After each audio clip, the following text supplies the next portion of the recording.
Hey guys, tonight we begin with the brilliance of the Mongol Empire. Built by Genghis Khan, the man who rose from a kidnapped orphan with trust issues to the leader of the largest contiguous land empire in human history. Let me know in the comments where you're tuning in from and what time it is for you. It's always fascinating to see who's joining us from around the world. Now, dim the lights. Maybe turn on a fan for that soft background hum. And let's ease into tonight's journey together. You've just woken up somewhere near the Onon River. You're wrapped in wool that smells like a damp yak. The sun hasn't risen, and neither has your sense of direction.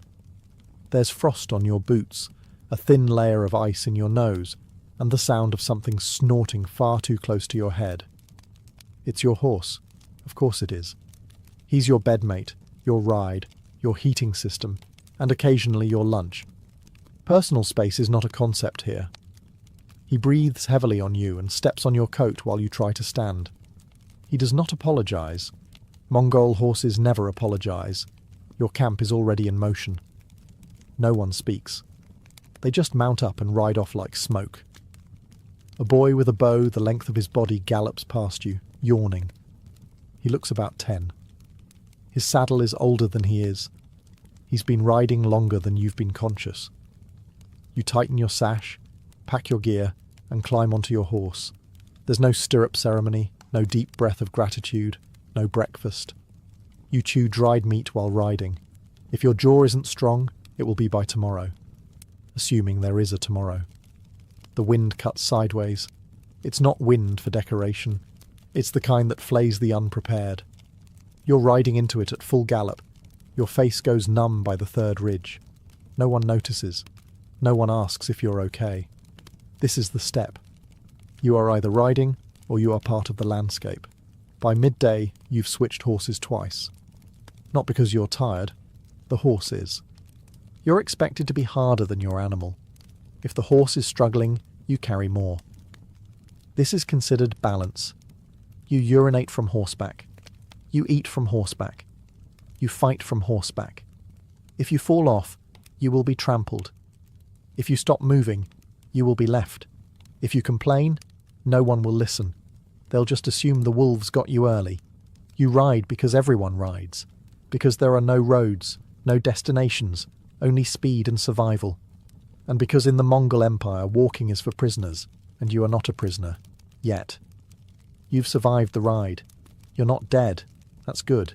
But now you're hungry. Which is a shame, because breakfast here isn't a meal. It's a dare. Someone hands you a leather sack. It sloshes. That's your morning beverage.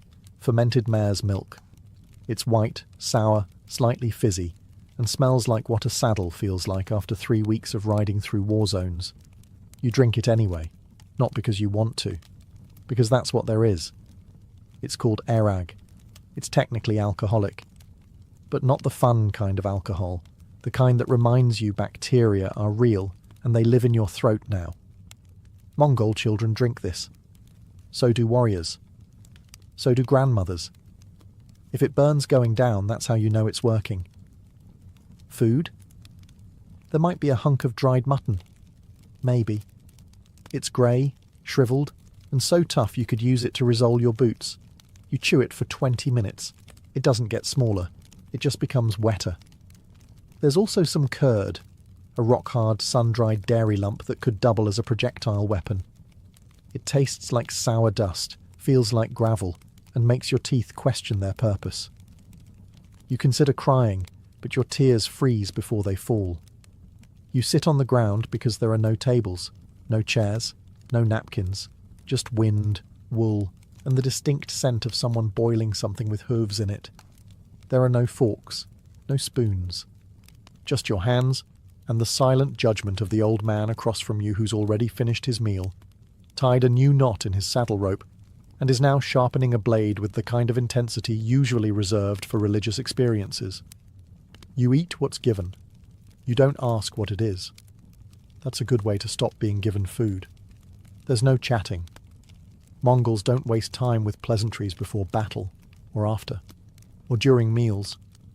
They eat like they ride, fast, quiet, and prepared to move at any moment. You try to match their pace. You fail. The mutton fights back. You're not full. You're not satisfied. But you're slightly less starving. And in the Mongol Empire, that's a win. It's mid-morning now. The horses are sweating. So are you. And you may be wondering, when do you wash? You don't. In the Mongol Empire, clean is not about soap or baths. It's about not dying from infection. And even that's negotiable. You smell like leather, horse, meat smoke, and the faint sourness of whatever your boots are made from. Everyone else does too. No one comments. If you show up smelling like flowers, you're either a spy or cursed. Possibly both. Water is for drinking, not bathing. You want to scrub yourself clean with river water? That's drinking water. You want to die of dysentery with soft skin? Go ahead. Otherwise, wipe your face with your sleeve and move on. There is no soap. There is animal fat. There is ash. There is sand. If you want to exfoliate, rub your face with a handful of dust and pretend it's a spa. Your hands are filthy. Your nails are weapons. Your hair hasn't seen water in months, but it's tied neatly under your cap because appearance still matters. Just not the clean kind. The greasy kind. That's respected. You don't remove lice. You manage them. You name them. You flick them into the fire during evening conversation. If they bite too much, you smear yourself with animal fat and dare them to keep going. Clothing? It's wool. It's stiff. It's been worn for 3 winters and still has blood on it from a goat you vaguely remember arguing with. You don't change it. You layer it. Add more in winter, peel it off in summer. Maybe. Underwear doesn't exist. Neither does shame.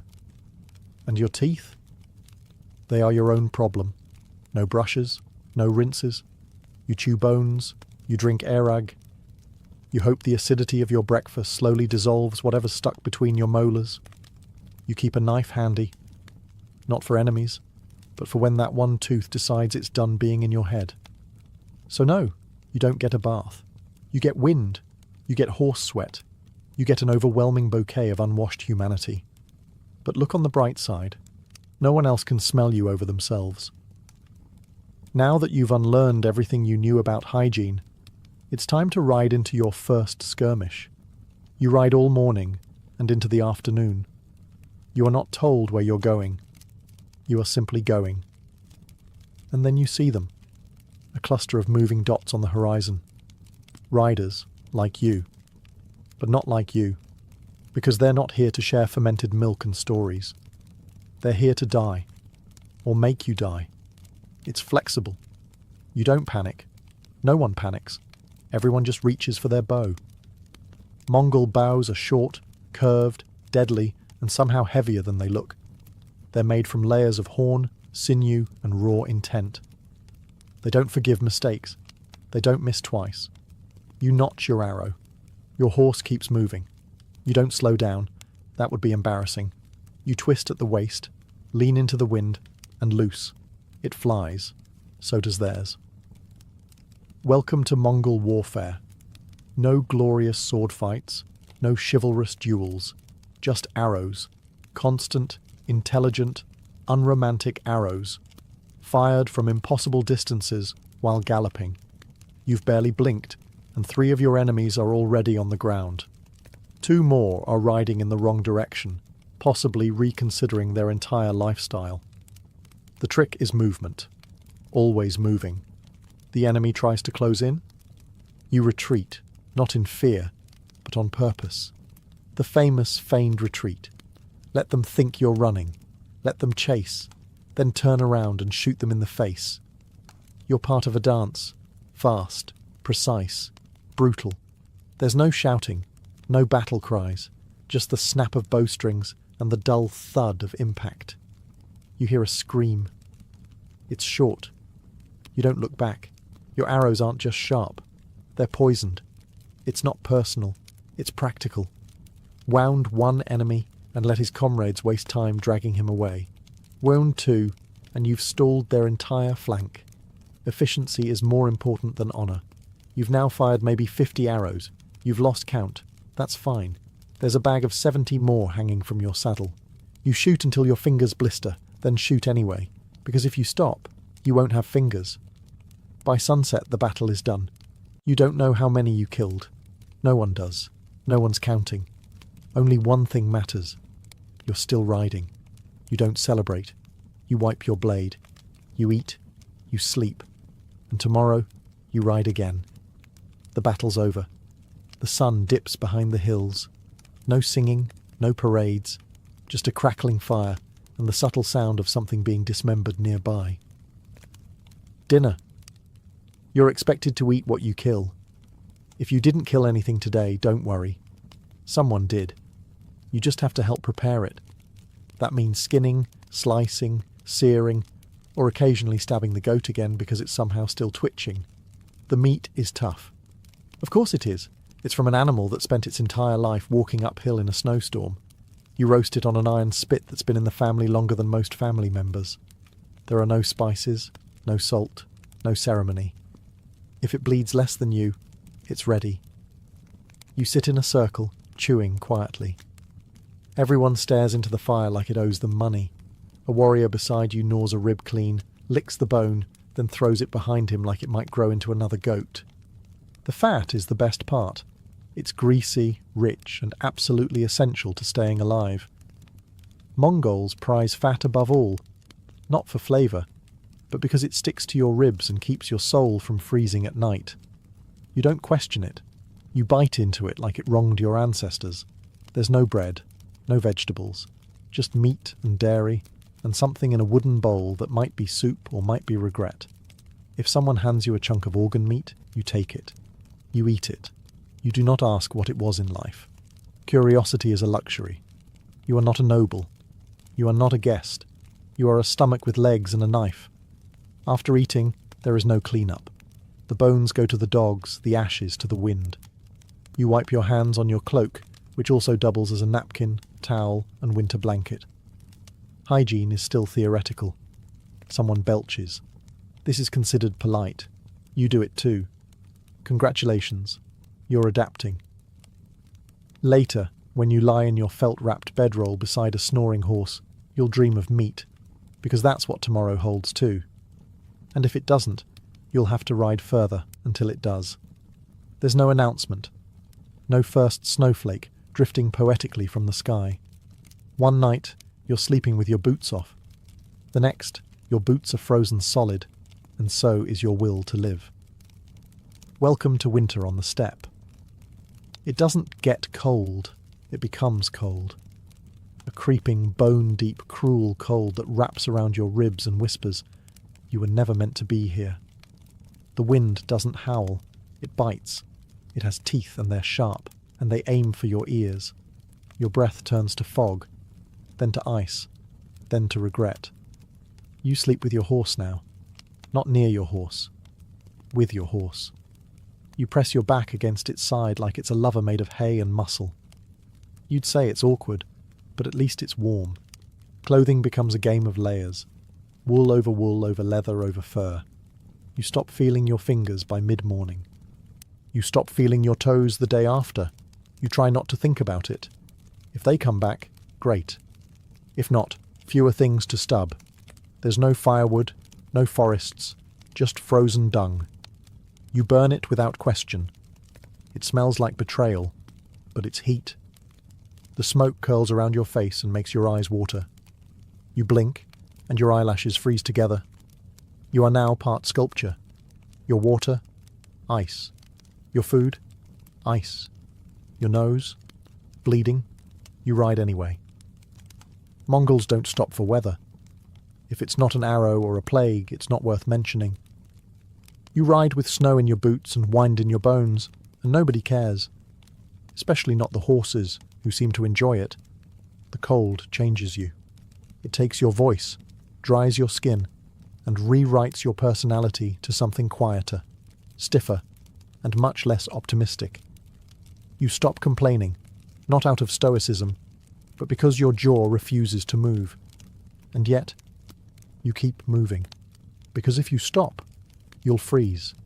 And if you freeze, someone will bury you under a cairn of stones and ride off without breaking stride. The Empire doesn't wait for spring. Neither do you.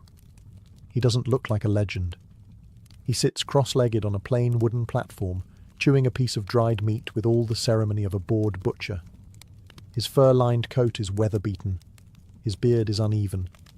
His boots have blood on them, though whether it's from battle, a goat, or last week's argument with a tax collector is unclear. This is your Khan, your general, your leader. The man who can order entire cities wiped from the map with a raised eyebrow. You do not speak unless spoken to. You do not make eye contact for too long.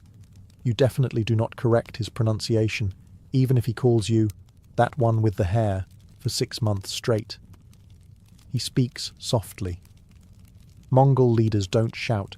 If you can't hear him, that's your problem. Listen harder, or read his tone, or follow the sound of your own heartbeat because it's now louder than his voice. Orders are short, precise, absolute. Ride here. Burn this. Accept tribute. Behead the messenger. Don't return until it's done. You nod. Everyone nods. Even the tough ones, the warriors who once outran a siege fire, nod like nervous schoolchildren. One man coughs during the briefing. He is now gone. No one mentions him again. Your Khan doesn't care about your feelings. He cares about results. Did the city fall? Did you bring back tribute? Is the caravan moving? Are the horses fed? If the answer to any of these is no, you'd better be holding your severed arm as an excuse. His tent is not lavish, but it holds maps, so many maps, all hand-drawn, all annotated in a scrawl that looks like a falcon-learned calligraphy. You understand none of it. He understands all of it. He sees rivers as roads, mountains as slight inconveniences, and kingdoms as small prizes wrapped in bad diplomacy. You receive your orders. You leave. You do not ask questions. You do not linger. You saddle your horse, and you ride out into the cold again. Because in the Mongol Empire, leadership is not about charisma. It's about survival. And those who question the Khan rarely get the chance to do it twice. You ride into a foreign land carrying a message. You are not a soldier today. You are an ambassador. This does not mean you are safe. You ride with a small entourage, a flag of truce, and the smug confidence of someone who knows that behind you are thousands of warriors who will happily burn an entire civilization to the ground if your letter is not well received. The letter itself is simple, direct. A few short lines scrawled in Mongolian, Persian, maybe Chinese, depending on the poor soul receiving it. It reads something like, "Submit to us, or don't. We'll be back either way." It's sealed with the Khan's mark, a bit of hardened wax that might as well be soaked in gasoline, considering what follows a refusal. You ride into cities with marble gates, golden domes, silk curtains, and nervous guards. You are fed, you are questioned, you are stared at like a hungry wolf that's somehow been invited to dinner. You are polite, you are calm. You explain, slowly, that submission is in everyone's best interest. Mongol protection comes with benefits. Trade, order, slightly fewer massacres. Refusal comes with fire, arrows, and a thorough removal of anything shaped like a building. Sometimes they say yes. They offer tribute. Horses, gold, daughters. You nod. You leave. You report back. That city stays standing, for now. Sometimes they hesitate. They whisper behind closed doors. They send you back with vague answers and suspiciously generous gifts. You accept them. You smile. You note everything. And sometimes they kill the messenger. This is unfortunate. For them. You are not avenged with a complaint. You are avenged with siege engines, horse archers, psychological warfare, and a creative use of severed heads as decorative warning signs. Diplomacy is fast in the Mongol Empire. One message, one chance. No second letters. No passive-aggressive negotiations. You deliver the will of the Khan. If it's ignored, his reply arrives strapped to the back of 40,000 mounted archers and a few very enthusiastic engineers. You don't argue. You don't negotiate. You deliver. And if the world listens, it lives. You've ridden into what passes for a Mongol capital.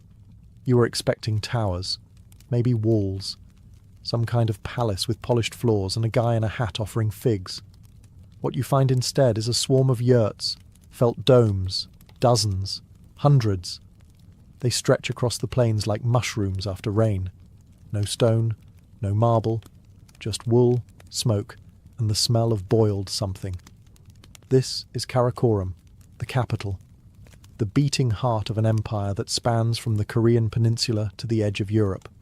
And it looks like someone lost a sheep convention in the wind. But make no mistake, it functions. Yurts aren't huts, they're portable command centres. Every single one can be taken down in an hour and rebuilt by nightfall. You can burn a city. You can't burn something that's already gone by morning. The Khan's yurt is larger than the rest. Its doorway faces south. Always. You do not enter without invitation. Inside there's felt, furs, scrolls, and a throne that looks less like a seat of power and more like a sturdy place to survive a siege of guests. People come here from all corners of the empire. Traders from Baghdad, princes from Kiev, spies from the Song dynasty, all sitting cross-legged, drinking mare's milk, pretending not to notice the woman in the corner who just disassembled a deer with a spoon. There's no bureaucracy in the European sense, no towers full of scribes. There's just a man with a memory like a steel trap and a few assistants who write things down using bone styluses and a tone of mild terror. Laws are spoken. Decrees are sent out on horseback.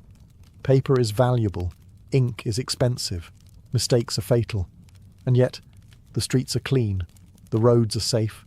The trade routes run like blood vessels. There's no poverty because there's no room for it. You're either useful, or you're on a horse somewhere being made useful. This isn't Rome. This isn't Baghdad. This is the Mongol answer to urban civilization. Mobile, brutal, efficient. No spires, no statues, just felt, fire, and the knowledge that the entire city could vanish by sunrise and reappear 5 valleys away like it was never there at all. You steal a horse. You're hungry. You're cold. It looks unattended. You think, just a quick ride, maybe 2 miles, maybe 3. You'll bring it back. Probably. They catch you before you hit the tree line. Now you're on your knees in front of a man with a moustache so sharp it might count as a weapon. He's not angry. He's not shouting. He's just pointing at the horse, then at you, then at a nearby rock. Flat, broad, execution ready. You're about to learn something important. There are no jails, no appeals, no 16-step legal process. Justice in the Mongol Empire comes in 2 forms, repayment or removal. If you steal, you repay double, if you can. If you can't, something else gets taken. A finger, a hand, occasionally your head, depending on the mood and the market value of what you tried to steal. You plead your case. Briefly, Mongols believe in clarity. If you talk too long, they assume you're lying. You shorten your explanation to 3 words and hope they count as a character reference. The elders discuss. One of them spits. Another one shrugs. Then they nod. Verdict, you live. Sentence, you walk. As in, you no longer ride. The horse is gone. You now follow the caravan on foot until your honour is considered untarnished, which may take a season. Or several. No one gives a timeline. Mongols aren't sentimental about rehabilitation. You're either punished or not. After that, they expect you to keep up. Murder? Punishable by death, unless it was a justified blood feud, in which case you owe the family livestock, labour, or a wife. Preferably all 3. Lying to your commander? Death. Harming a fellow Mongol? Death. Harming a foreigner under protection? Double death, with extra ceremony. On the other hand, honesty, courage, generosity, respected, deeply. Even if you smell like fermented despair and ride like a sack of potatoes, if you speak truth and keep your word, you are considered worth feeding. Mongol law is harsh. But it's fast, predictable, and impossible to bribe. You know where you stand, usually in front of someone with a sword, and if your conscience is clean, so are your hands. Mostly. The scouts return. No one speaks. They just nod toward the west, where smoke rises like a promise. It's a city, walled, fortified. The kind of place that believes its gates and guards mean something. That's adorable. You ride out at dawn. Behind you are engineers with carts full of surprises. Ropes, axes, fire pots, collapsible siege equipment. The Mongol version of party favours. There is no grand speech, no blessing, no drum roll, just a few hand signals and the subtle sound of 5,000 men reaching for their bows. First, you circle. Always circle. You watch. You note weaknesses. A crooked tower, a badly placed gate, a section of wall that looks like it's seen better centuries. You whisper observations to your captain, who grunts and scratches something into the dirt with a dagger. Then the noise begins. Screams, horns, fire. You don't go straight in. You wait. Let panic do the work. Let the citizens trip over each other while deciding whether to hide the gold or bury the children. Every second they hesitate, your engineers get closer with their ladders and their perfectly polite catapults. Walls? Not a problem. Mongols build siege towers on site using materials from the landscape. Trees, rocks, occasional furniture from a recently evacuated monastery. You don't carry equipment, you carry confidence. The archers create a storm. It's not a volley, it's a weather system. Arrows blacken the sky and rain down with the soft thock of progress. Then you ride in. You hit the gate, not like a hammer, like wind with teeth. You spill through the breach, blades drawn, horses foaming, eyes narrowed not from rage, but calculation. This is not madness. This is math. Every alley you clear is one step closer to the granary. Every corner you conquer is logistics. You don't loot for greed. You loot for supply. And when it's done, when the towers fall and the banners are pulled down, you don't gloat. You inventory. Who surrendered? Who resisted? Who is useful? Who is decorative? The rest vanish. Swiftly, efficiently, and by nightfall, the city is Mongol. And you? You're already making plans to be somewhere else tomorrow. The banners are up. The bodies are down. The city is quiet now. The kind of quiet that comes after everyone realizes who's in charge. You, the conqueror. You, the horse-breathed outsider who was elbow-deep in a siege engine this morning and is now reviewing tax codes over goat stew. Because that's how it works. In the Mongol Empire, conquest isn't the end. It's the onboarding phase. The locals peek out from shattered windows and ruined temples, expecting the usual: pillage, plunder, decades of burning resentment. Instead, they're greeted by a man in a fur coat holding a list of professions. The Mongols don't destroy everything, only the things that resist. The rest, catalogued. If you're a blacksmith, you stay. If you're a weaver, same. If you're a scholar, congratulations. You now work for a man who's never read a book, but understands exactly how many arrows it takes to erase a library. There's no formal government structure. There's you, and a few scribes, and a mountain of Mongol common sense. You appoint officials, preferably locals who understand the language and know how not to get stabbed during tax collection. Laws are simple. Obey the Khan, pay what you owe, don't cause trouble. If that sounds vague, don't worry. Enforcement is very clear. One warning. Then rope. Trade routes are reopened by noon. Toll stations are manned by evening, and the market is already selling roasted fish like nothing happened, because commerce is the empire's second religion, right after horses. You don't impose your culture. You don't build statues. You just make sure the grain gets counted and the caravans leave on time. Mongol rule is not about identity. It's about efficiency. You can keep your temples and your customs, just not your rebellion. A tax is levied. Census takers move in. And by week's end, the same people who were screaming yesterday are now grateful the roads are safer. You conquered them. Yes. But you also improved delivery times. You're riding west now. Further west than you've ever gone. Past the familiar pastures, past the cities you helped sack, past even the yurts with familiar insults carved into them. This is the frontier, the ragged edge of the empire, where the air is thin and the rumours are thick. No one gives you directions. Directions are for people with roads. What you get are gestures. A shrug toward a mountain, a vague wave past a smoking valley, and the eternal Mongol compass. Follow the bones. Out here you ride past things the Empire hasn't yet decided whether to acknowledge. Strange stone towers, half-built forts abandoned mid-hammer, trees with ribbons tied around them, gifts for gods who've clearly stopped answering mail. You pass a monastery with its doors ripped off. Inside, there's incense and silence.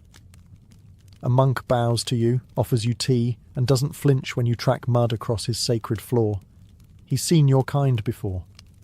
He knows what happens when someone says no. Then come the rumours. Whispers about ghost armies, about cities that vanished overnight, about a mountain pass where a Khan's brother disappeared and came back 2 years later, smiling and never blinking again. You don't believe most of it, but you ride slower anyway. At night, you camp in silence. No fires, no laughter. Just you, your horse, and the sound of wolves having theological debates nearby. You wrap your cloak tighter and check your blade twice, not because of bandits, but because of stories that start with, "No one who rode this way. Even your horse is uneasy. It whinnies at shadows. And this is a horse that's eaten human flesh and napped through thunder." The edge of the empire isn't marked by fences. It's marked by atmosphere, a thinning of command, a stretching of logic. Out here, the Khan's word arrives late and often whispered. Still, your orders are clear. Scout, observe, return. You do all three, in that order. You take note of every strange village, every half-finished temple, every field where the grass grows sideways. And when you turn back toward civilization, you feel the empire behind you, heavy, brutal, real. The edge didn't swallow you, this time.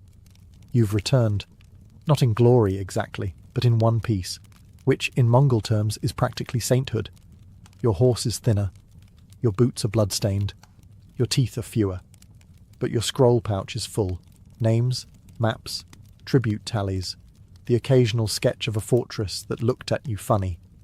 You hand it over. A scribe nods. A commander grunts. The empire continues. And someday, far from here, in a quiet European library or a distracted Chinese court, someone will open a scroll and frown at your name. They will not pronounce it correctly.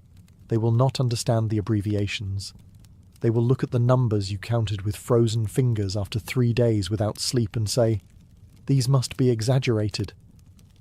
Because history has a funny habit.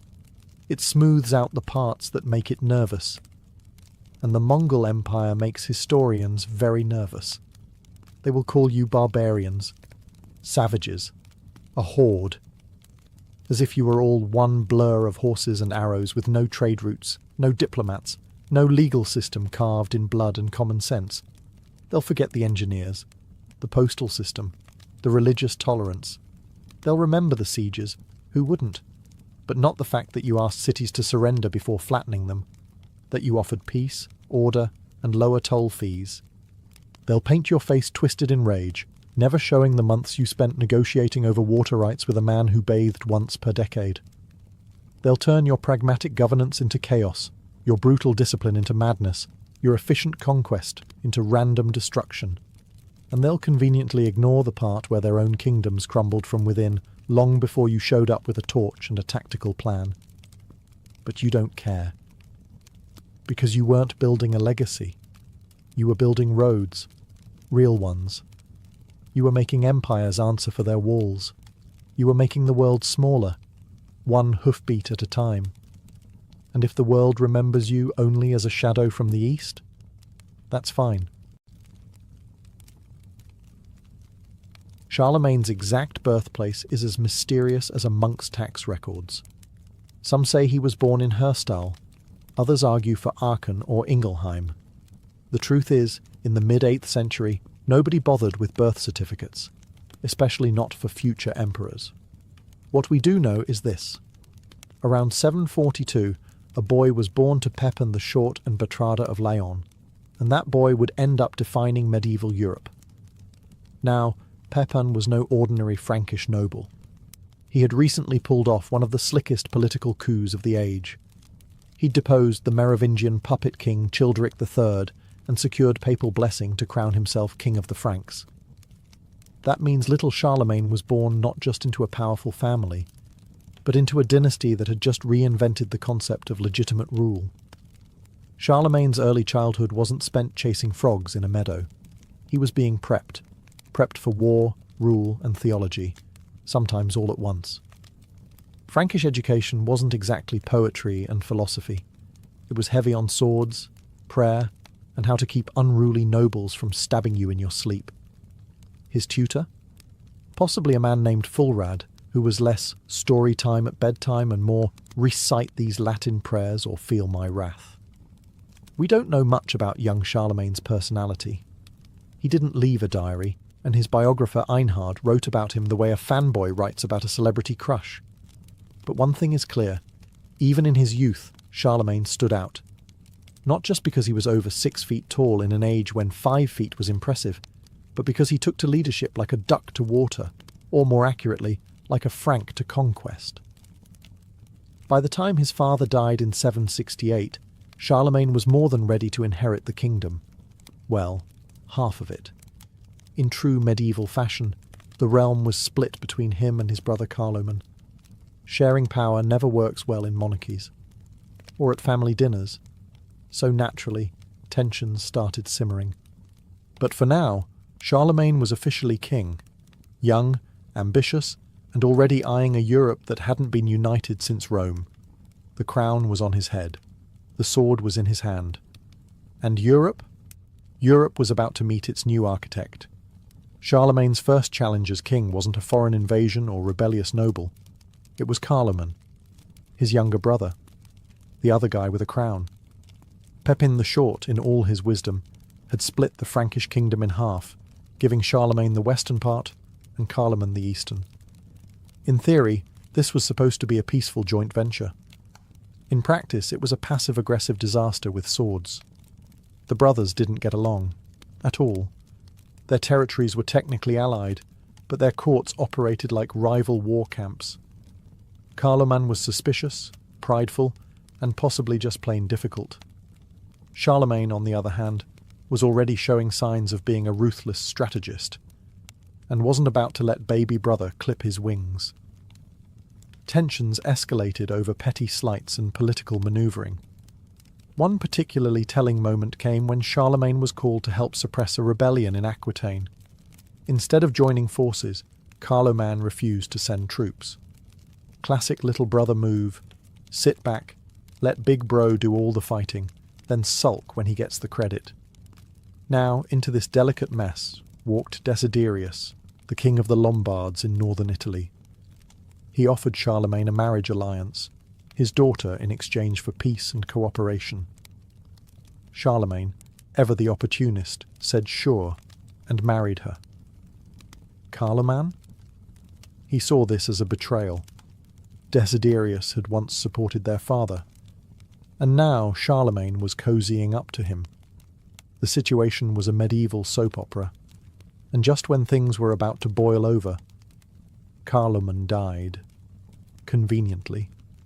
In 771, barely 3 years into their dual reign, Carloman suddenly kicked the royal bucket at the age of 20.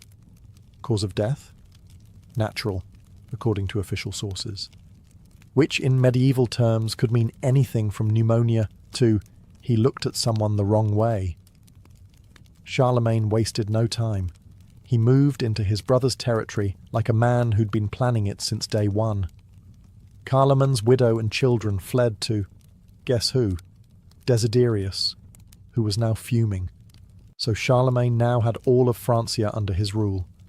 No more brother, no more coking, Just one man, one crown, and a growing list of enemies.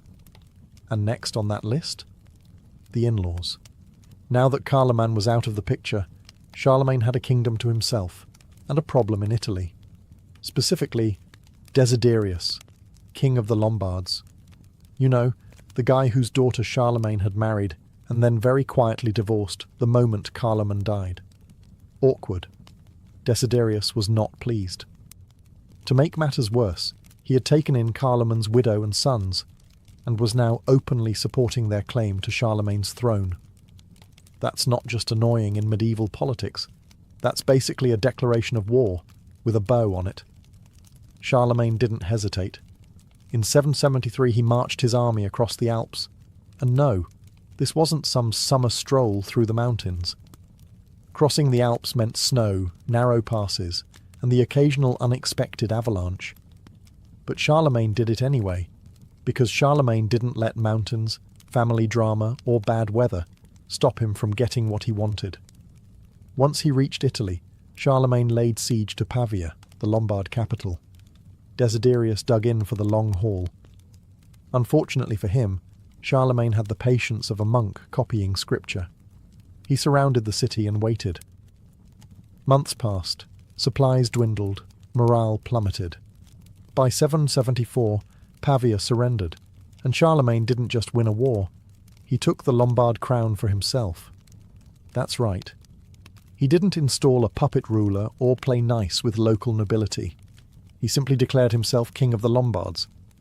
That made him ruler of both the Franks and the Lombards, a medieval power move so bold it echoed all the way to Rome. Speaking of Rome, the Pope, Adrian I, had been nervously watching all of this from the Vatican, like a bishop holding his breath during a chess match. Desiderius had threatened the Papal States before, and the Pope had hoped Charlemagne would come to the rescue. Charlemagne did, and in return he received the Pope's blessing and a convenient alliance with the Church that would last for decades.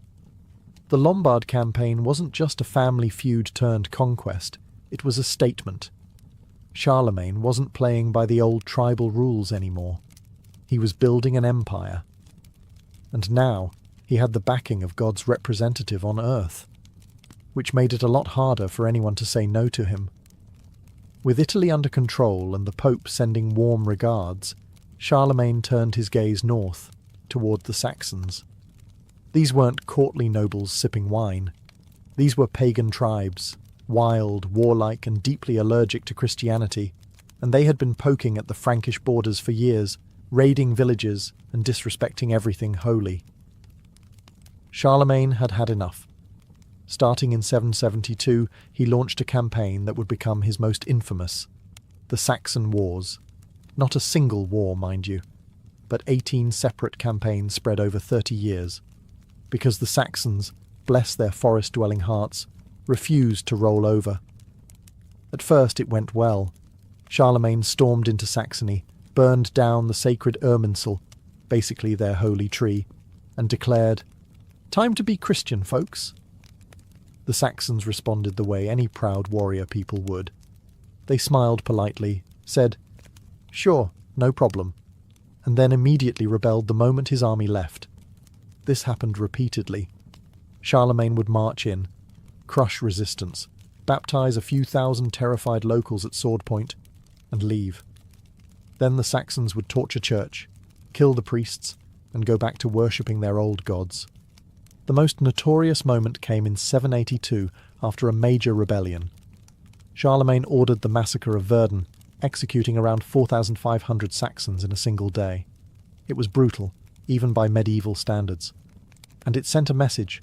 Conversion wasn't optional. It was mandatory. Now Charlemagne didn't just want obedience. He wanted spiritual obedience. He genuinely believed it was his Christian duty to save souls, even if those souls were being saved through fire and steel. Monks followed his armies, churches were built as quickly as fortresses, and any Saxon who refused baptism? Well, let's just say the baptismal font came with backup swords, but for all his efforts, the Saxons just wouldn't stay conquered. The forests of northern Germany became a graveyard for Frankish soldiers, and a test of Charlemagne's patience. Year after year, revolt after revolt, the war dragged on. Charlemagne wasn't just a sword-swinging conqueror. He also had a soft spot for books. Yes, this man who spent decades stomping Saxons into reluctant baptism also launched one of Europe's most important educational revivals. Welcome to the Carolingian Renaissance, a movement less about oil painting and more about making sure monks knew how to spell. You see, Charlemagne had a problem. His empire was growing faster than anyone could govern it, and the priests, nobles, and officials he relied on were, how shall we put this, functionally illiterate. The administration was becoming a game of medieval telephone, and even the Bible was getting creatively interpreted. So Charlemagne did something radical. He declared that education mattered. He invited the best scholars in Europe to his court. Chief among them was Alcuin of York, a no-nonsense Anglo-Saxon intellectual who probably viewed bad Latin the way modern editors view Comic Sans. Under Alcuin's guidance, Charlemagne founded palace schools, set curriculum standards, and insisted that monasteries double as classrooms. And this wasn't just for nobles. Charlemagne wanted everyone, priests, scribes, and even peasants, to have at least a shot at learning how to read and write. In Latin, of course. Because what's the point of being educated if you can't read the Vulgate?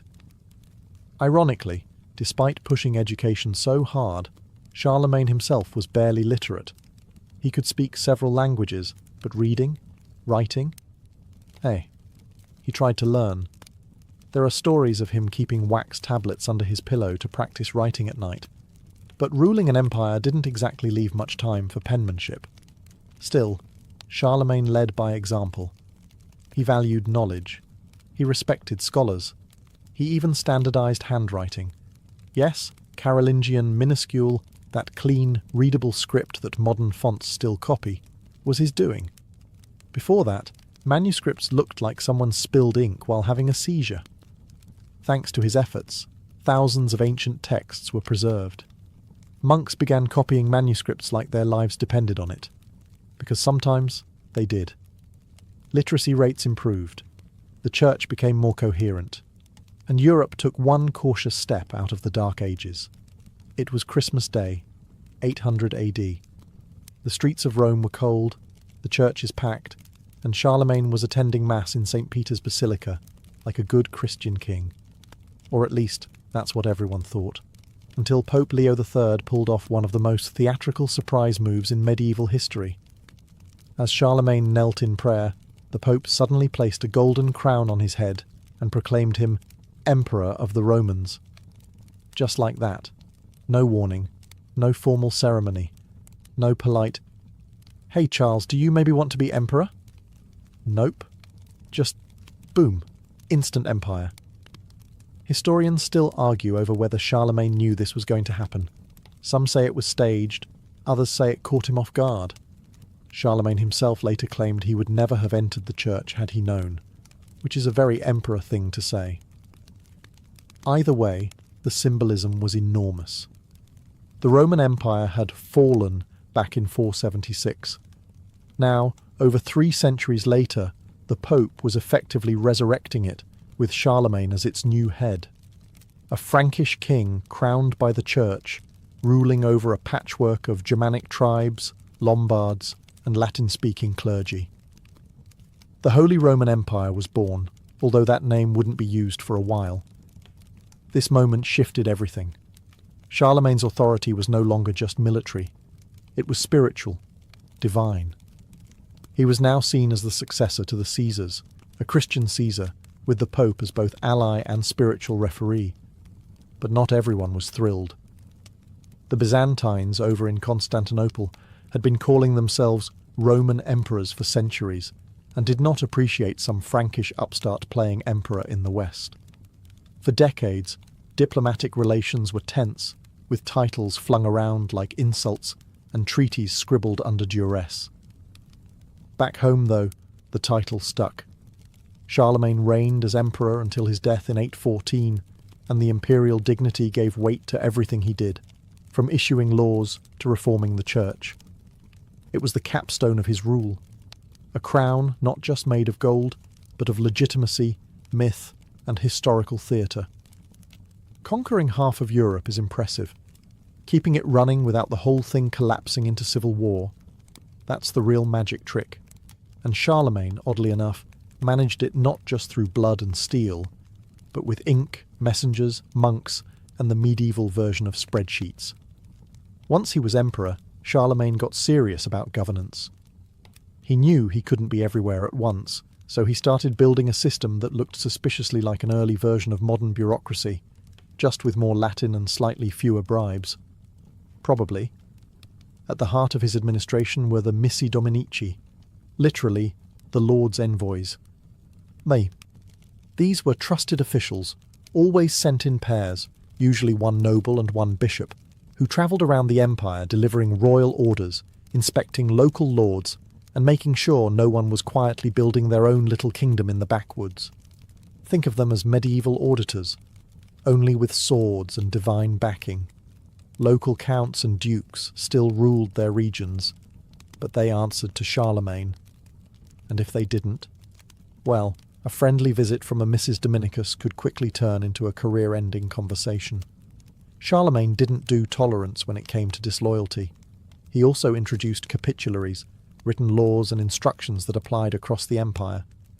These covered everything from how to run a monastery, to how many soldiers a noble had to provide, to what kind of bread should be served at imperial banquets. Yes, even bread regulation, because you can't have an empire falling apart over badly baked loaves. But this wasn't just micromanagement for its own sake.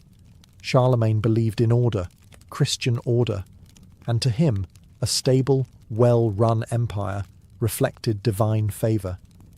His laws weren't just legal, they were moral. He wanted a society where everyone knew their role, paid their taxes, to the church and to him, and prayed at the proper time, preferably under a roof he had personally authorised. It wasn't perfect. Corruption still existed. Communication was slow, and sometimes local lords quietly ignored orders when no one was watching. But for a man ruling over a territory that stretched from the Pyrenees to the Elbe, it worked surprisingly well. By the early 800s, Charlemagne's empire was the biggest Europe had seen since the fall of Rome. From modern-day France and Germany to northern Italy and parts of Central Europe, his domain stretched across cultures, languages and weather patterns that could give a bishop frostbite in July. The man ruled over Catholics, pagans, semi-Christianized tribes, ambitious nobles, and moody bishops, and somehow he kept them all more or less in line. On the surface, things looked glorious. The Carolingian Renaissance was in full swing. Monasteries were copying books like caffeinated scribes. Law and order had a vaguely uniform shape. Even coins bore Charlemagne's image, glaring sternly in profile, because nothing says, "I'm in charge," like putting your face in every pocket. But beneath the grandeur, cracks were forming. For starters, succession. Charlemagne had many children, at least 18, thanks to a rotating cast of wives and concubines, but only a few were considered politically viable. He had once divided the empire among 3 sons, just like his father had. Then one died. Then another. By 806, he was down to one heir, Louis the Pious, the youngest and, well, the most monk-like. Louis was a good Christian, quiet, thoughtful, kind. In other words, the polar opposite of Charlemagne. When your empire depends on intimidation and iron will, handing it off to someone who prefers psalms over politics feels risky. Then there was the nobility. During Charlemagne's reign, they were kept in check by sheer fear and efficiency. But even then, local counts were getting bolder. Some enforced royal laws with gusto. Others treated them like polite suggestions.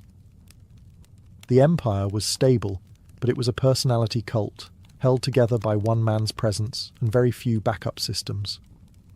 Add to that the endless wars, constant rebellions, especially from the still not fully subdued Saxons, and the cost of maintaining armies, and the pressure was building. Even the church, while mostly loyal, had its own ambitions. Bishops had political power. Abbots controlled vast lands.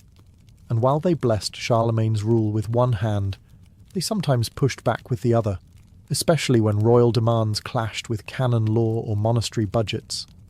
The empire was brilliant, but like all things built at speed and scale, it depended on the one person who could command it all. And that person was getting old. In the winter of 814, Charlemagne fell ill. He was in Aachen, his favoured palace city, surrounded by scholars, advisors, and the lingering smell of burned firewood and ink-stained parchment. He was 72, a near miraculous age for a man who'd spent decades fighting wars, crossing mountains, and making sure every noble knew who was boss. Despite his warrior image, his decline was slow and almost quiet.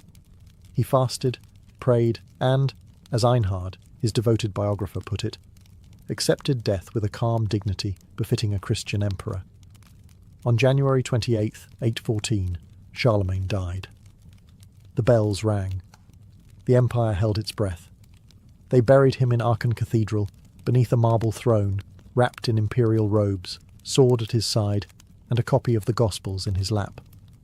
Not a bad send-off for a man who had once been crowned Emperor of the Romans in a surprise ceremony.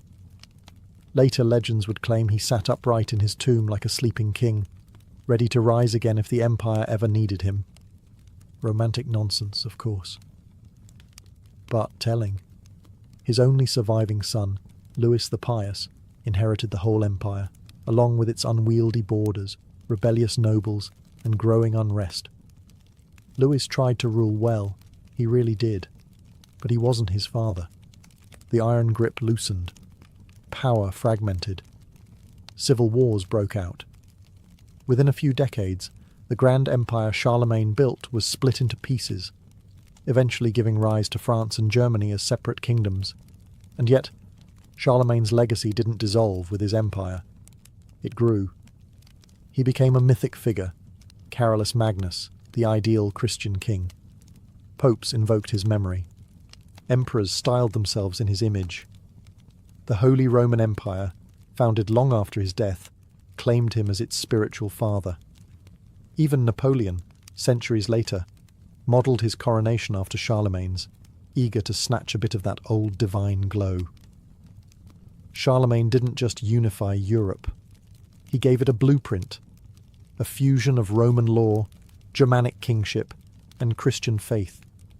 He helped drag a continent out of the ruins of the Dark Ages and planted the seeds for the nations that would define it. When he died, the world lost a man, but it gained a legend, and legends, as Europe would prove again and again, are far harder to bury.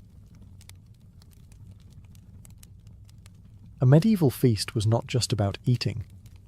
It was about being seen. Picture this: long wooden tables draped in cloth, flickering torches casting shadows on stone walls, and the scent of roasted boar mingling with wine, sweat, and ambition. This wasn't dinner. This was theatre. And every dish, every seat, every spoonful served was part of a carefully choreographed social ritual. In a world where birth determined rank, feasts gave the ruling class a chance to remind everyone of their place. Seating arrangements were political chess moves. The lord and lady sat at the high table, literally elevated, both in furniture and in status. The closer you were seated to them, the more important you were. If you found yourself staring at a drafty wall next to the musicians, you weren't just cold, you were expendable. Food arrived in waves, called removes, like acts in a play. The first course might feature stuffed peacocks with their feathers reattached, just for flair. Then came platters of venison, swans, pigeons in pie crusts, and roasted boars' heads with apples in their mouths. Nothing subtle. If the animal once had a face, it was likely staring back at you now, glazed in wine sauce. And then there were the subtleties. Elaborate edible sculptures made of sugar, marzipan, or pastry, shaped into castles, saints, mythical creatures, or scenes from biblical epics. These weren't meant to be eaten. They were meant to be admired, or gawked at, preferably both. But it wasn't just about flexing wealth. Feasts were political tools. Treaties were negotiated between bites of pheasant. Alliances were solidified over goblets of spiced wine. Marriages were arranged between courses. Hosting a bad feast could ruin a reputation. Hosting a great one? That could buy loyalty for years. Even silence had meaning. Guests weren't just allowed to speak freely. Toasts were timed. Music cued conversations. A juggler might perform to distract from an awkward lull. A poet might recite flattery so syrupy it made the boar seem bland. Behind every grand medieval feast was a scene of pure, beautiful chaos, the castle kitchen. Not your cosy modern space with ceramic countertops and herb gardens.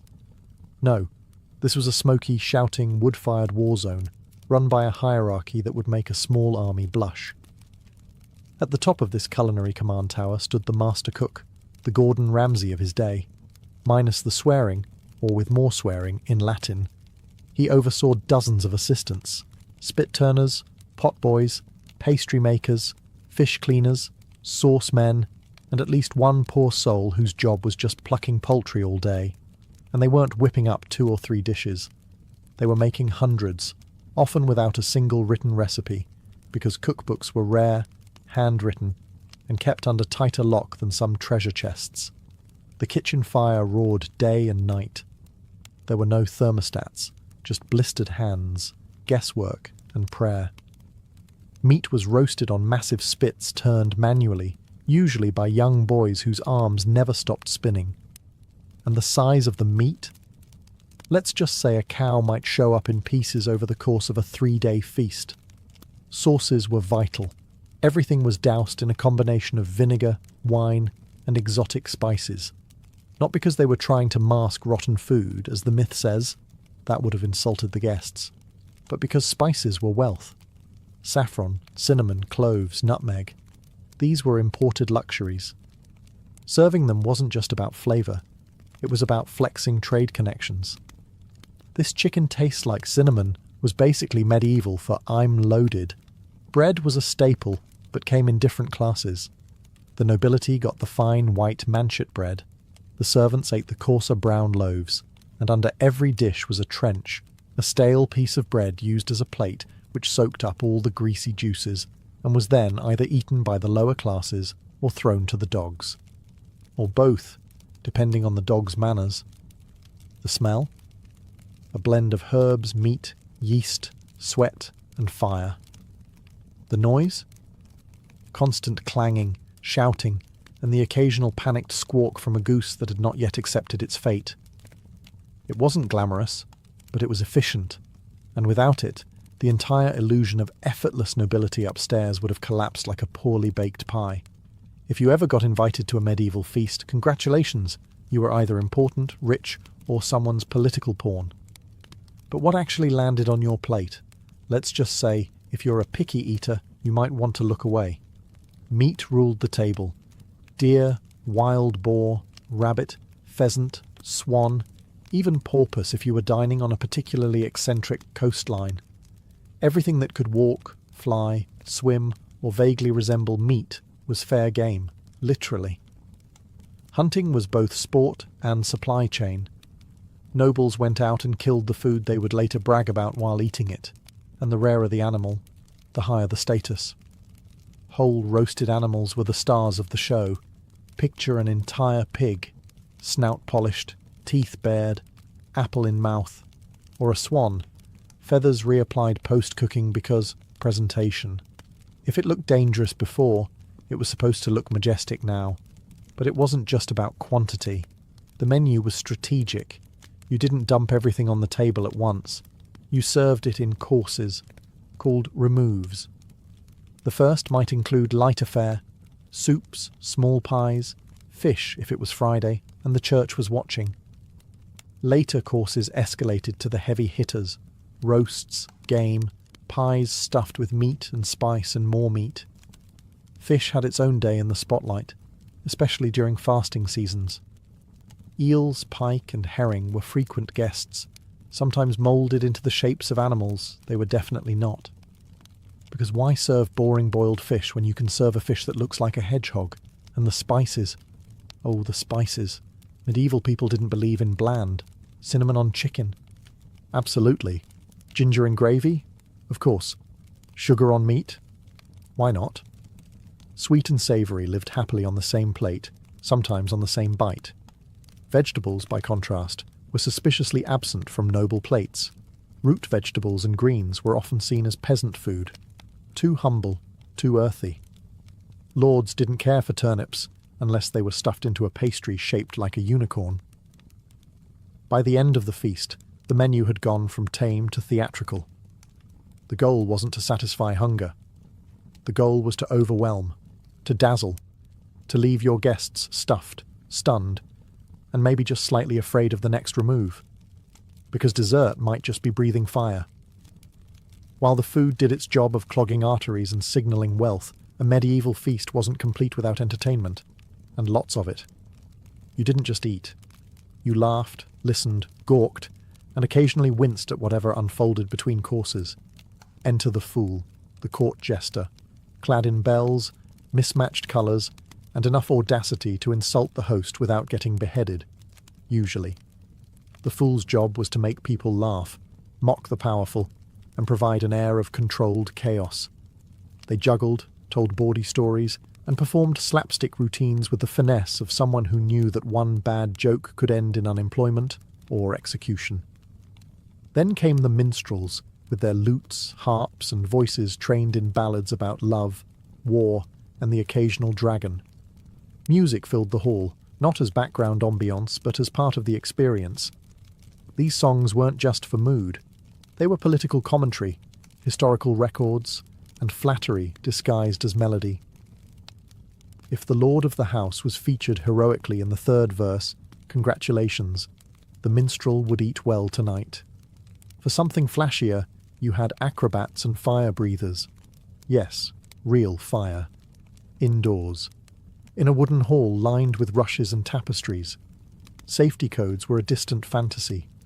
Sword swallowers, animal tamers, even dancing bears made appearances, though the bears weren't always thrilled about it. And then there were the subtleties, edible performances, sugar sculptures that doubled as political satire, giant pies with live birds inside, released mid-course for dramatic flair. Nothing said we're rich like cutting into a pie and watching doves explode from it, while the guests politely applauded and tried not to get pooped on. Some feasts included morality plays, little theatrical skits about virtue, sin, or the dangers of not respecting the church. These were performed by travelling troops or occasionally by monks who were far too excited to play the devil. Everything was calculated. Entertainment kept the mood light, distracted from political tension, and ensured that no guest had time to whisper rebellion between sips of mead. A good entertainer could prevent a duel. A bad one might start one. At a medieval feast, you weren't just watching a show. You were the show. And the laughter. That was just another way to keep the knives pointed away from the host. In the medieval world, what you ate wasn't nearly as important as who you ate it with. A feast was the medieval version of a press conference, marriage proposal, court negotiation, and corporate takeover, rolled into one gloriously greasy event. Hosting a feast wasn't just hospitality, it was strategy. It signalled wealth, power, generosity, and control. And every single element, from seating arrangement to source choice, communicated status. Take seating, for example. The high table wasn't just physically elevated, it was socially radioactive. The lord and lady sat in the centre, flanked by their most honoured guests. Bishops, foreign ambassadors, visiting nobles. If you were anywhere near the salt cellar, you were somebody. Everyone else was, well, just happy to be breathing the same roasted air. That's where we get the term above the salt. You were either close to the host and important, or seated near the floor with the minstrels and empty wine jugs. Invitations weren't handed out like candy. Being summoned to a feast meant you mattered, and refusing to attend? That was a statement, one that might earn you a visit from armed men asking why your chair was empty. On the flip side, attending the feast of a rival could mean you were switching sides. Every guest list was a political minefield. The food itself carried messages, Serving a particular regional delicacy could flatter a visiting duke. Offering an overabundance of game meant, "Look how vast and well-stocked my lands are." Including foreign spices said, "I have trade connections you only dream about." Even wine could be loaded with meaning. Was it local? Imported? Blessed by a bishop? Then there were the gifts. Guests sometimes brought offerings, jewels, relics, horses, and were expected to praise the host in return. Toasts were part flattery, part performance, and sometimes part warning. Feasts were also the stage for alliances. A marriage match could be sealed over honeyed quail. A land dispute resolved by the third remove. And if all else failed, a rival lord could be made drunk enough to sign something stupid, or too poisoned to wake up the next morning. For all its gluttony and grandeur, medieval feasting was heavily shaped by the one authority even kings didn't mess with, the church. And the church had opinions, strong ones, about what you could eat, when you could eat it, and just how guilty you should feel afterward. In the medieval calendar, there were more fasting days than feasting days. That's not an exaggeration. Nearly half the year was designated for some form of dietary restriction. Wednesdays, Fridays, Lent, Advent, various vigils, you name it. And on these days, meat from land animals was strictly off the table, literally. So how did the nobility cope? With creativity. They still threw feasts. They just swapped out ingredients. Out went beef, pork, and venison. In came fish, eggs, almonds, and anything that could pretend it wasn't technically meat. Beaver tails, for example, were considered fish because they were scaly and aquatic. Problem solved. God's fine with loopholes, right? Dishes became culinary acrobatics. Chefs moulded almond milk into imitation cheese. They turned fish into fake roasts. Some meals looked like sin, but technically followed the rules. And of course, wine didn't count as food. It never does. On feast days, celebrating saints or holy events, however, it was open season. And the church threw its own festivals too. Easter, Christmas, Epiphany. These weren't just sacred. They were licensed excuses to eat everything in sight. A Christmas feast might stretch for 12 full days, each course bigger and more absurd than the last. Because nothing says, "Christ is born," like a pie with 4 types of bird inside. Monasteries weren't exempt either. Though monks were supposed to live humbly, some abbeys became legendary for their kitchens.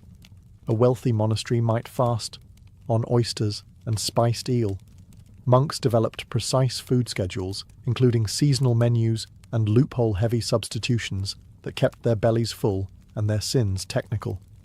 Still, food was spiritual business. Feasting wasn't just indulgence. It was a divine performance.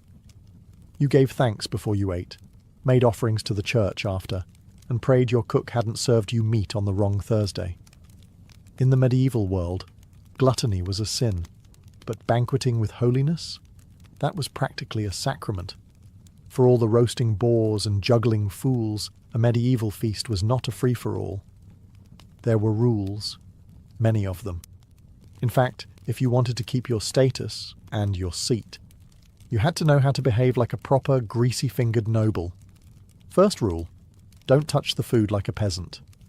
Forks weren't widely used yet, so people mostly ate with their fingers, but there was a system to it. You used the first 3 fingers of your right hand, never your left, unless you wanted to start rumours about witchcraft or poor hygiene. Second, don't lick your fingers until the end of the meal. It was considered perfectly acceptable to rinse your hands in a shared basin between courses, but licking them during dinner? That was low class, like showing up without shoes, or being French in an English castle. Every guest had their own knife, which they brought with them. Your host didn't provide cutlery, just food and a place to put it. Your knife wasn't just for cutting. It was a personal statement, like a medieval iPhone. Flashy handle, you're important. Rusty blade, enjoy sitting by the firewood. Drinking etiquette was its own battlefield. You didn't just guzzle your wine. You toasted, you sipped, you offered the cup to your neighbour, especially if you were angling for a favour or wanted to politely challenge them to a duel later. And yes, you shared goblets. Germ theory hadn't been invented yet, and everyone was too busy dying from plague to worry about lip contact. Then there was conversation. You were expected to talk, but not too much. Laugh, but not too loudly. Praise the food, but not more than the host. Don't speak with your mouth full unless you're insulting a rival, and don't burp unless you're Mongolian, or drunk, or both. At fancier feasts, hand-washing rituals were practically ceremonial. Servants poured scented water over guests' hands, often before the first remove and again before dessert. Not for cleanliness, just to remind everyone how refined they were. Etiquette wasn't about being polite. It was about proving you belonged. One slip, spilled wine, a dirty sleeve, reaching too far across the table, and suddenly you weren't feasting with lords. You were back with the dogs, and they didn't share the wine. After the last swan was carved, the final toast delivered, and the fool escorted out for juggling bread rolls into a bishop's goblet, one question remained. What happened to the food? Medieval feasts produced an obscene amount of it. Boars, pies, jellied fish, sugar castles, and bread trenchers soaked in meat drippings. It was more than even the hungriest noble could consume. But waste was a luxury too. What you didn't eat sent just as loud a message as what you served. So, where did it all go? If you were lucky, it went to the servants. They ate in shifts after the feast, picking over what remained from the lower tables. Sometimes they'd get choice cuts, especially if a favoured guest passed along their untouched roast, or decided not to eat the stuffed hedgehog pastry. It wasn't glamorous, but it beat porridge. The trencher bread, that thick slice acting as a plate, was a special case. Saturated with sauces and grease, it was rarely eaten by the nobles, unless they were really drunk. Instead, these soggy slabs were collected and often distributed to the poor. Not out of charity, mind you. It was more like nobles saying, "Here, have the leftovers of our greatness." But if you were a peasant, getting a slab soaked in spiced boar fat was better than a sermon on humility. In monasteries and churches, feast leftovers became alms. Feeding the poor wasn't just encouraged, it was expected. Leftovers were gathered into baskets, blessed, probably after the fingers were picked out, and handed out as a moral duty. Sometimes, the poor were even invited to dine in the great hall after the nobles left, though seated in a very different spot, and usually without the juggling bear. Still, not everything went to hungry mouths. Some of it was simply thrown out, fed to pigs, or composted in castle midden heaps. Why? Because in medieval high society, restraint was overrated. A surplus showed wealth. Letting food spoil quietly behind the kitchen door was just part of the show. So while the nobles sobered up and congratulated themselves on a feast well hosted, life went on for the rest. Servants nibbling bones, peasants lining up for trenchers, dogs wrestling over fish heads. Because in the medieval world, even leftovers had a hierarchy. The candles had burned low. The minstrels were snoring under benches. Half the guests were face down in pie crusts, and the other half were staggering through castle corridors looking for their shoes, or dignity. The feast was over. But the morning after, that was a whole different ritual. Cleanup began before the guests even left. Servants moved like ghosts, clearing bones, scraping trenchers, and sweeping rushes off the floor. Those sweet-smelling herbs scattered to mask the stink of sweat, spilled wine, and noble flatulence. Rushes had to be replaced regularly, especially after a feast where the floor absorbed more than just crumbs. And then came the reckoning. The steward, essentially the medieval party planner, assessed the damage. Broken goblets, missing silverware, a suspicious amount of spilled gravy near the bishop's seat. It all went into the report. Sometimes guests even stole cutlery as a weird badge of honour. If you left with a spoon, it meant you were important enough to dare. The kitchen was a battlefield. Burned pots, cracked platters, and enough grease to oil a drawbridge. Cooks staggered out like survivors, some missing eyebrows from the oven fire, others grumbling about, "Next time we just serve porridge." For the host, though, the real work had just begun. The politics of gratitude kicked in. Letters were written, gifts sent, compliments paid. If a powerful guest wasn't properly thanked, or worse, if they were seated too far from the roast swan, grudges could form. And medieval grudges had a way of turning into feuds, or wars. Sometimes a feast backfired, a guest insulted, an alliance offended, a drunken noble confessing to treason over mulled wine. One ill-timed toast could undo months of diplomacy. The feast was a show, yes, but like all theatre, the reviews could kill you. For the lower classes, the morning after was business as usual. Some washed dishes, some shovelled refuse, some got lucky and found a forgotten crust of almond cake behind the dais. That was breakfast. And then, quietly, the castle returned to its rhythm. The banners came down, the dogs were fed, the torches extinguished. Until the next celebration, coronation or wedding, or excuse to impress the neighbours, feasting season was closed. But its echoes lingered like smoke in the rafters and wine stains on the stone. Because in the medieval world, no one ever forgot a good feast, or a bad one. Leif Erikson didn't enter the world quietly. Around the year 970, possibly in Iceland, maybe in Greenland, depending on which saga you're trying to decode, he was born into a family of exile, ambition, and very poor impulse control. His father was Eric the Red, a hot-headed Norwegian outlaw exiled for murder, who then got exiled again from Iceland for, shockingly, more murder. Instead of learning restraint, Eric discovered Greenland. Because if you're going to be banned from one frozen island, why not claim another? Leif grew up in this rugged frontier settlement, where winters were cruel, neighbours were scarce, and the only consistent export was stories. Greenland wasn't a thriving colony. It was barely a functioning outpost held together by stubbornness, driftwood, and fish. But it gave Leif something that mattered more than comfort: perspective. He knew what it meant to survive on the edge of the known world. His family was steeped in Norse tradition, hard drinking, hard fighting, and perpetually sceptical of outside authority. Yet even amid this rugged culture, Leif was different. He was curious, reflective, observant. According to the sagas, he was tall, strong, handsome, naturally, and notably more thoughtful than his volatile father. He wasn't raised on scrolls or scholars. He was raised on sagas, oral tales of gods, monsters, voyages, and revenge. These stories weren't bedtime lullabies. They were survival manuals wrapped in mythology, and they seeped into Leif like sea brine into a longship's hull. Greenland's isolation left young Leif hungry for something more. Unlike his father, whose ambition ended in exile and bloodshed, Leif looked outward, toward Iceland, toward Norway, toward the horizon. He listened to old sailors speak of strange lands beyond the ice. He studied the stars, and he watched the tides. By the time he reached manhood, he wasn't just the son of Eric the Red.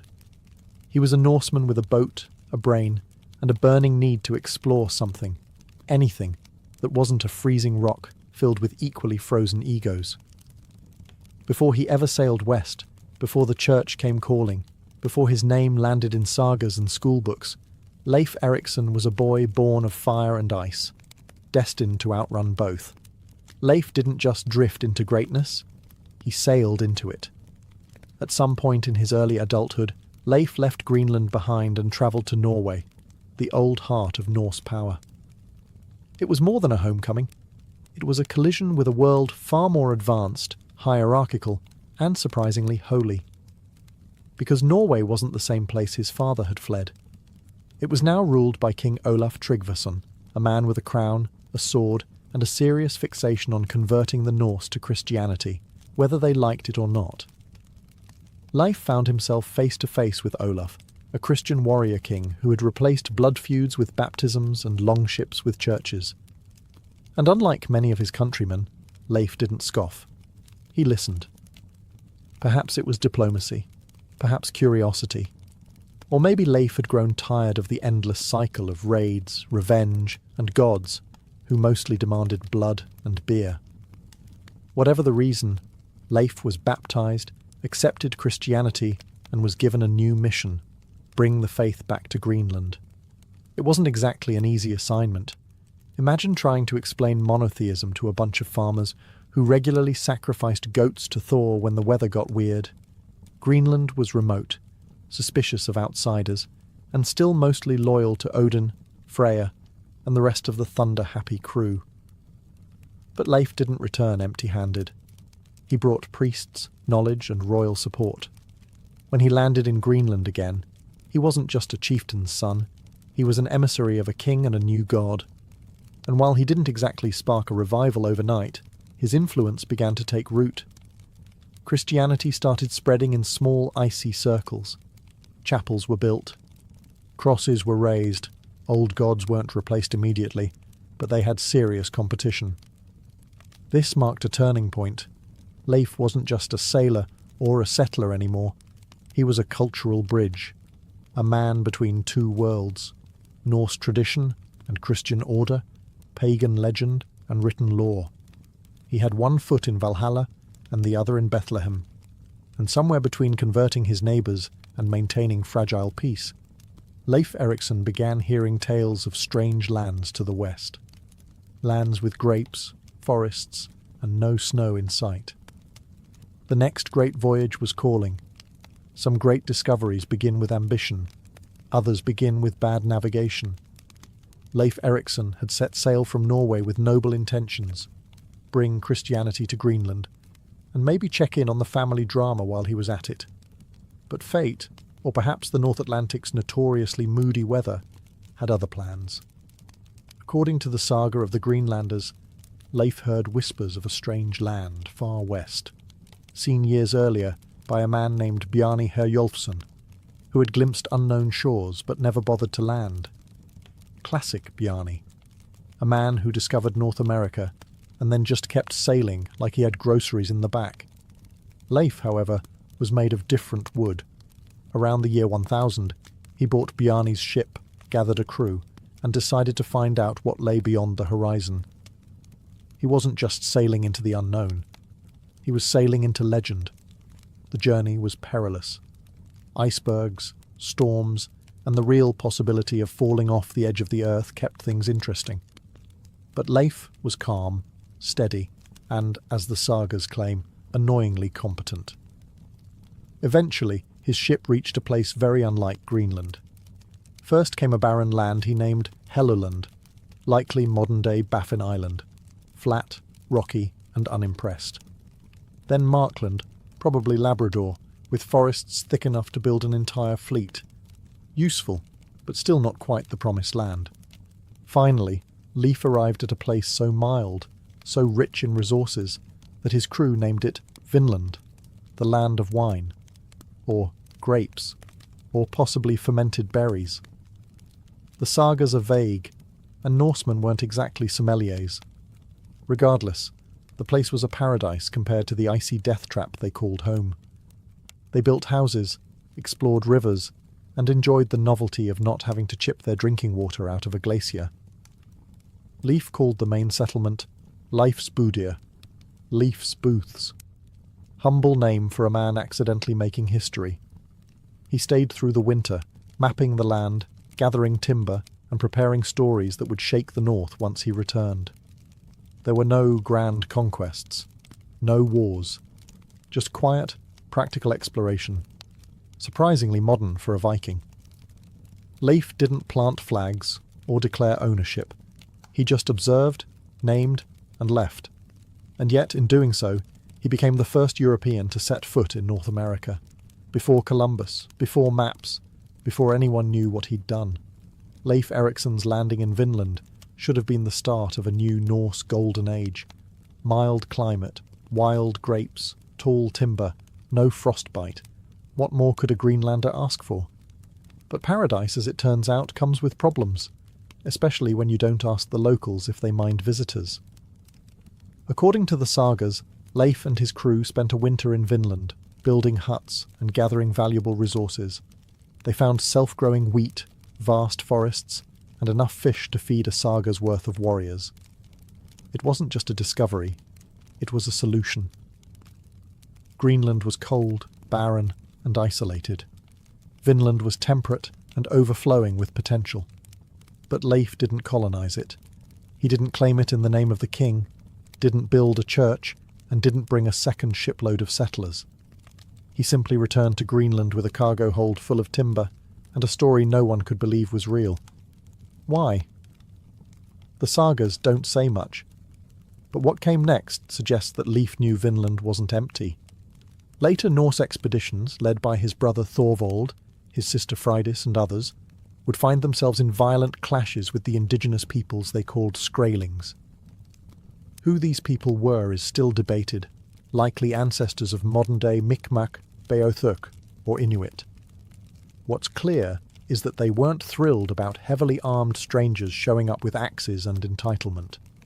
Though Leif's expedition saw no bloodshed, he may have sensed that this land was not theirs to take. He didn't attempt conquest. He didn't burn villages. He didn't leave behind a trail of corpses and churches. Instead, he left quietly. Vinland's promise would haunt Norse memory for generations. A land so close, so abundant, yet untouchable. Later voyages would try to settle it, but the tension with the native peoples, the sheer distance from support, and the dangers of overextending meant the idea never stuck. In the end, Leif's discovery was too early. The Norse world wasn't ready. The ocean was too vast, the politics too fragile, and the settlers too few. Vinland faded into legend, part Eden, part ghost. And Leif? He returned to Greenland not as a conqueror, but as a man who had seen something no one else had. A world waiting. Just not for them.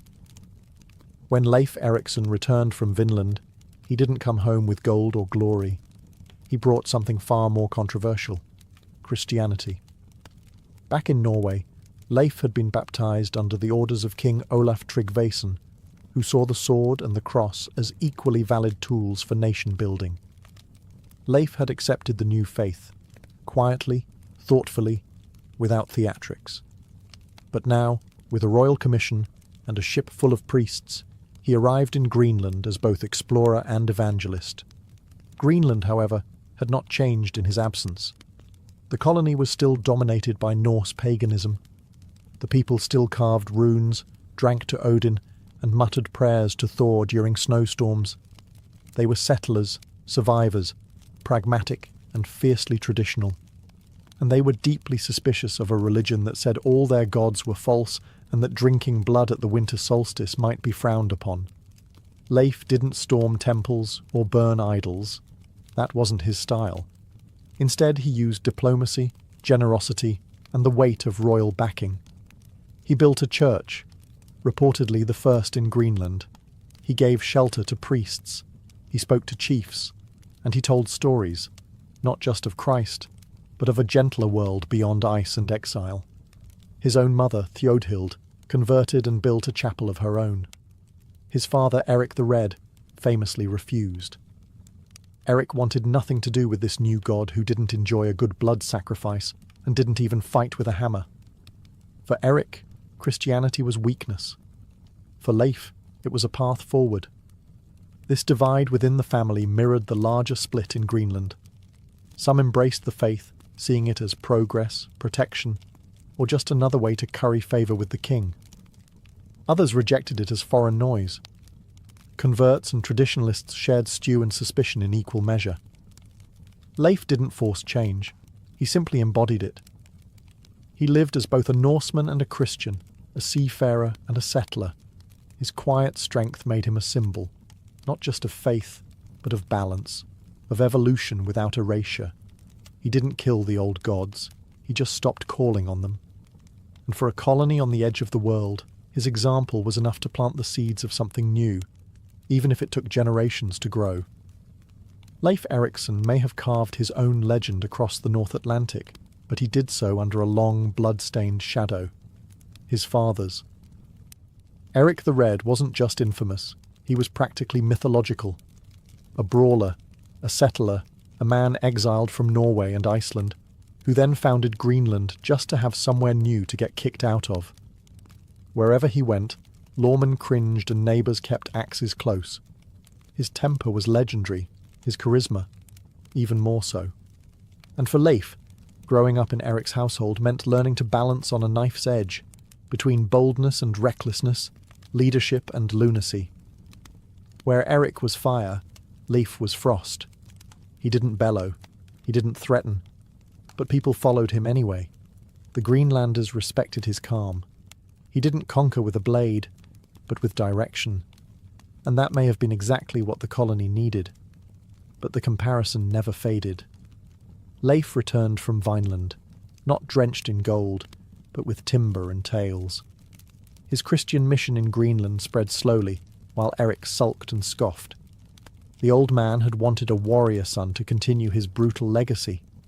Instead, he got an explorer, a believer, one who used diplomacy more than steel. Some saw that as weakness. Others saw it as wisdom. Leif didn't care. He wasn't trying to outshine Eric. He was simply surviving him. When Eric the Red died, some say from illness, others claim it was a slow defeat of spirit. It marked the end of a certain kind of Norseman. Eric represented the world of old gods, exile, and explosive pride. Leif represented something else, a future that looked beyond icy fjords and blood feuds. In the sagas, their relationship feels strained. Eric resents Leif's new faith. Leif tries to convert him. Neither bends. But there's an undercurrent of respect, even admiration. Eric knew his son wasn't like him, and perhaps, deep down, he was glad for it. Leif never became king. He never ruled with force. But he outlived his father, spiritually and historically. He led Greenland into a new chapter. Less dramatic, maybe, but more sustainable. And sometimes greatness isn't about slaying your father's demons. Sometimes it's about refusing to inherit them. After Vinland, after the church building, after Eric the Red was gone, Leif Erikson didn't chase more glory. He didn't mount a second expedition or try to conquer new lands. Instead, he did something thoroughly un-Viking. He stayed home. For the rest of his life, Leif lived in Brattahlid, Greenland, the settlement his father had built. But where Eric ruled with raw authority, Leif governed with a calmer hand. He became chief, yes, but more than that, he became a symbol, not of violence, but of continuity, of quiet leadership in a world that was beginning to change. We don't know much about these later years. The sagas grow vague. His name fades from dramatic action and instead lingers as a presence, respected, remembered, but no longer the centre of the storm. He raised a family.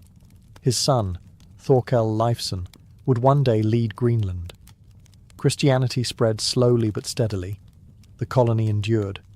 But Vineland, the place that should have changed everything, didn't. Others tried to follow in his wake. His brother Thorvald sailed west and was killed by native resistance. His sister Freydis mounted an expedition filled with treachery, axe murders, and bad decisions. Every attempt to settle Vinland failed, not because the land was lacking, but because the Norse world wasn't ready. Distance, hostility, limited support. Leif knew the risks. That's why he didn't return. He had proven the voyage could be made. He had seen what lay beyond the sea. But he also knew Greenland needed stability more than it needed heroics. In time, Vinland became legend. Half memory, half dream. Some believed it. Others didn't. But Leif never shouted his discovery from mountaintops. He never demanded recognition or asked for songs. He didn't need them, because he understood something rare. Sometimes, making history means knowing when to step back. His final days were likely spent watching the sea, remembering the voyage no one thought possible. And as far as we know, he died in Greenland, quietly, peacefully. Not on a battlefield, not on a ship, just at home. Leif Erikson, the explorer who went farther than any Norseman before him, ended his life not chasing the horizon, but anchoring others to it. Leif Erikson may have lived a quiet life in the end, but his story didn't die with him. It mutated, travelled, and multiplied, carried not by historians, but by storytellers. And storytellers, as we know, have a loose relationship with facts. The primary sources for Leif's life, the saga of the Greenlanders and the saga of Eric the Red, were written 2 centuries after he lived. That's like trying to write a biography of Napoleon based on your great-great-grandfather's fishing stories. They're dramatic, rich with detail, and suspiciously convenient. One saga paints Leif as a kind of Viking missionary, spreading Christianity with the calm of a Norse saint. Another shows him as a daring explorer who stumbles into North America because he got lost. Others add side quests, omens, prophetic dreams, whatever made the tale more interesting over ale. And then there's Freydis, his sister, sometimes described as a fierce warrior woman who chased off attackers while heavily pregnant, screaming and slapping a sword across her bare chest. Is it true? Possibly not. But would you want to fight her? Definitely not. What's fascinating is how the sagas twist truth and legend into a braid you can't untangle. Leif didn't boast, but his story grew louder with every telling. Over time, he became a symbol of adventure, faith, resilience. A Norseman who dared to sail west before anyone thought it mattered. And then he disappeared again, buried beneath centuries of dust, outshone by louder, bloodier names. It wasn't until the 19th and 20th centuries that Leif re-emerged, resurrected by historians eager to find a European who reached America before Columbus. Suddenly, statues appeared, streets were named. A national Leif Erikson Day was declared in the United States, October 9th, based on nothing except immigration paperwork. Ironically, Leif would have hated all the attention. He wasn't seeking fame. He wasn't planting flags. He was doing what Norsemen had always done, sailing into the unknown and bringing back what he could. But history had other plans, and now the quiet Greenlander who left no books, no speeches, no boasts, is remembered as the man who discovered a continent, even if he never claimed it. Leif Erikson never built an empire. He didn't fight in grand battles. He didn't rule a kingdom or crown himself in gold. And yet, he endures. Not because he demanded a place in history, but because he quietly earned it. While others chased fame through fire and blood, Leif sailed west into the unknown, guided by curiosity, not conquest. He didn't name himself hero or saint. He didn't erect monuments. He didn't even try to hold the land he found. He simply went, saw, and returned. A rare kind of explorer who didn't need the world to remember his name to justify his journey. And still, it did. Leif's legacy lives in stories, in sagas whispered across centuries, reshaped by bards and chroniclers, poets and politicians. The boy from Greenland became a symbol of exploration, resilience, and quiet strength.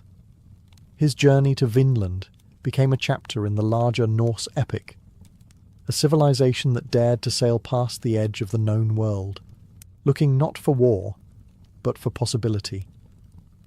In the modern age, Leif has taken on a new life. Statues of him stand in Boston, Seattle, Trondheim, and Reykjavik. He's depicted as a proud Norseman gazing westward, hand shielding his brow, as if still scanning the horizon for that faint, tree-lined shore. Schools bear his name. So do ships. And every October 9th, a few people in America even remember he beat Columbus to the punch by nearly 500 years. But perhaps his greatest legacy isn't about discovery or distance. It's about balance. He stood between two worlds, paganism and Christianity, chaos and order, the old gods and a new faith. He didn't force change, he embodied it. He led without shouting, he converted without crusading. He showed that courage isn't always loud, and that history sometimes favours those who simply do the right thing and sail home quietly. Leif Erikson never asked to be remembered. But in a world that often confuses noise for greatness, his story reminds us that legends aren't always forged in fire.